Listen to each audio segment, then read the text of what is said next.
IT&E crews worked around the clock over the weekend to restore greater connectivity to Guam and the CNMI.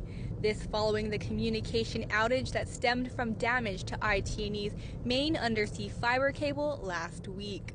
The damaged cable resulted in a total loss of communication out of Saipan.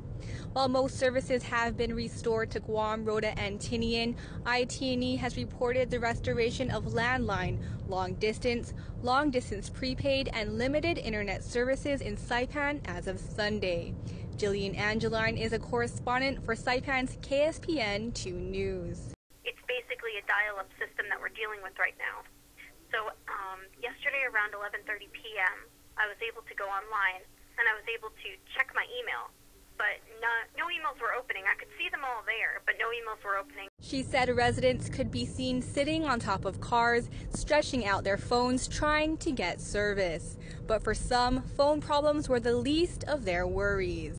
But government payday was on Friday. The Department of Finance told us that they had to manually print out 1,500 checks.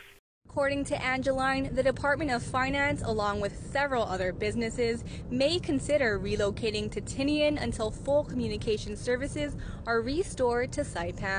It was a real cash crisis up until Friday because all the ATMs were down.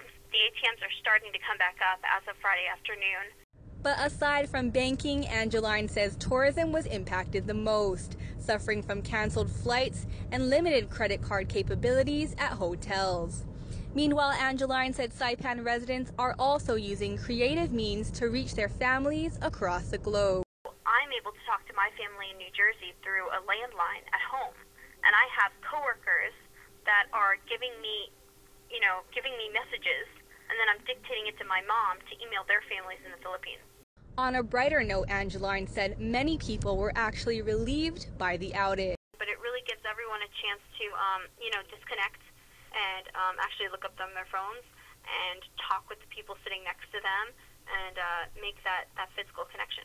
And while banking and tourism took a hit, she says the DVD industry is now booming. Pacific Telecom Inc. Chief Executive Officer Jim Ollerking says pending favorable weather conditions in the CNMI, full repair could be completed within the next 12 days. Reporting for Guam's News Network, I'm Isa Baza.